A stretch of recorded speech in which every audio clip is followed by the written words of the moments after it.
Descendant wastes no time. In the first 5 minutes, director Kalen Voss throws us headfirst into a dystopian future in the year 2242, which is both visually stunning and deeply unsettling.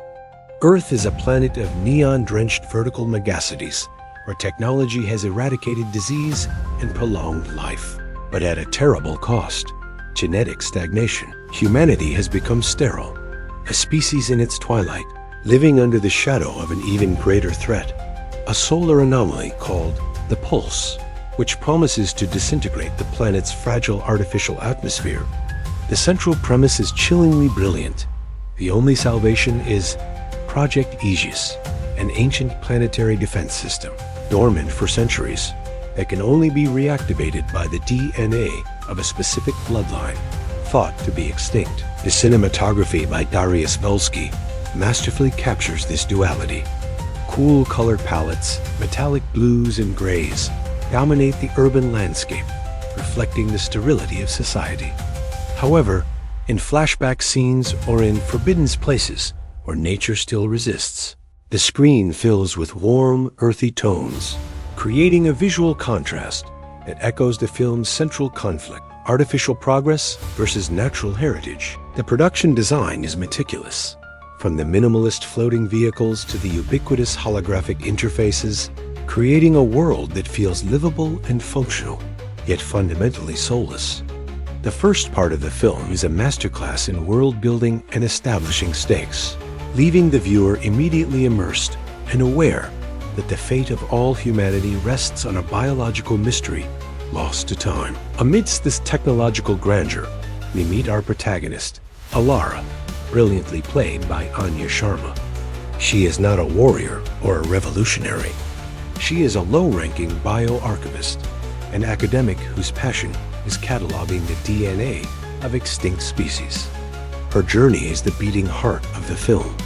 Alara is the personification of her era's apathy, someone who has accepted humanity's slow end as an inevitable fact. The revelation that she is the last living descendant of the bloodline, capable of activating the Aegis, does not turn her into a hero overnight. On the contrary, it terrifies her. Sharma delivers a restrained and powerful performance, conveying the crushing weight of this responsibility through her gaze and body language. Alara's transformation is gradual and believable. She is forced to flee, to fight, to trust strangers like the renegade ex-soldier Reese, a charismatic but weary Sterling K. Brown, and most importantly, to confront the fundamental question of her identity. Is she just a vessel for a genetic code, a biological key, or do her choices in her will have any value? The script explores this duality with intelligence. In one memorable scene, Alara tells Reese, "They don't want me. They want what's in my blood. If they could, they would drain me and discard me like an empty shell." This internal struggle to see herself as more than just a link in a genetic chain is what makes her journey so captivating and universally resonant. She isn't just running to save the world. She's running to reclaim her own humanity.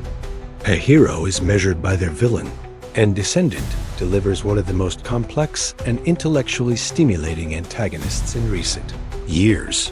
Supervisor Kale, played with menacing calm by Idris Elba. Kale is not a megalomaniacal tyrant seeking power for its own sake. He is the leader of the Consolidation, the governmental consortium that rules the planet, and he genuinely believes that dependence on a primitive bloodline is a dangerous step backward.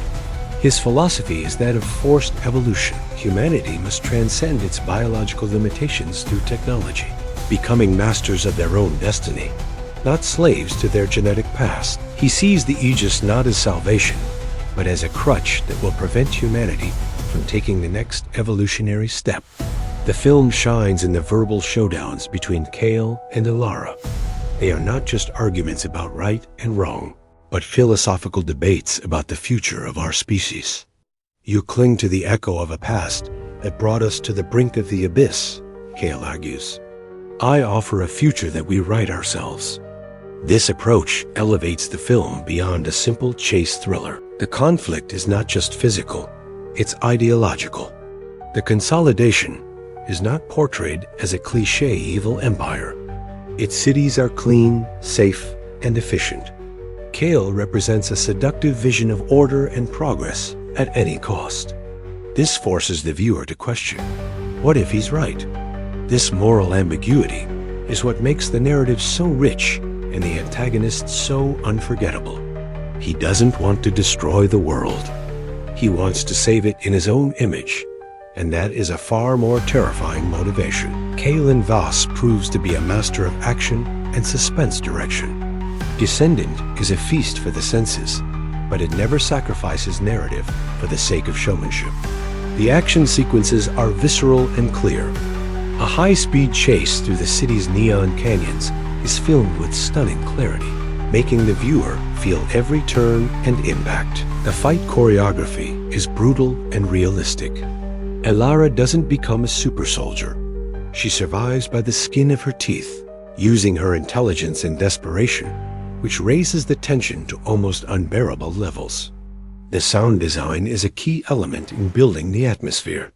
The constant hum of the city's technology creates a sense of oppression, which is broken by the deafening silence of the wastelands, the abandoned areas outside the metropolises. The score by Hildur Guðnadóttir is a work of art in itself. Instead of bombastic orchestral themes, she uses a mix of pulsating synthesizers and ethereal, melancholic choral chants. The music not only dictates the pace of the action scenes, but also reflects Elara's emotional state and the melancholy of a dying world. One of the film's highlights is the infiltration sequence at the Needle, the Consolidation's headquarters. Voss uses long takes and oppressive silence to build palpable tension, turning the building's sterile corridors into a claustrophobic labyrinth. Every beep of a sensor, every footstep of a guard, echoes like thunder. It is direction that trusts the audience's intelligence, using visual and auditory spectacle not as a distraction, but as a tool to deepen the immersion and emotional impact of the story. The climax of Descendant is not the heroic apotheosis many expected, and that is precisely why the film solidifies itself as an instant classic. Elara manages to reach the Aegis chamber. In the final confrontation with Kale, she doesn't defeat him through force, but through an argument that shatters his certainty. She activates the system, and the Aegis saves the planet from the solar pulse. But the victory has a bittersweet taste. The final scene does not show a united humanity celebrating. It shows that the activation of the Aegis had an unforeseen side effect, revealed in the final moments. The ancient DNA awakened by the Aegis not only protected the planet, but also began to rewrite the human genome in unpredictable ways, accelerating a new form of evolution. The film ends with a close-up on Elara's face, who looks at the horizon not with relief, but with a mixture of hope and dread. She saved humanity from extinction, but she may have pushed it into an unknown and potentially dangerous future. This ambiguous conclusion is brave and thought-provoking. Descendant does not offer easy answers. It leaves the audience with profound questions about identity, destiny, and the nature of progress. The film is a conversation with classics like Gattaca and Blade Runner, but it establishes its own voice, warning not about technology itself, but about the human arrogance of believing we can completely control our own destiny. Descendant is not just a film.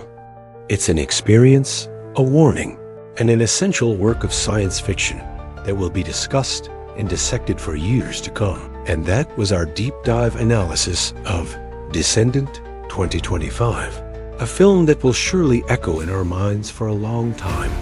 Discussing cinema is one of my great passions, and doing it here on the Minute Recaps channel makes it even better. This is where we turn the biggest hits in cinema into detailed analyses and recaps that get straight to the point.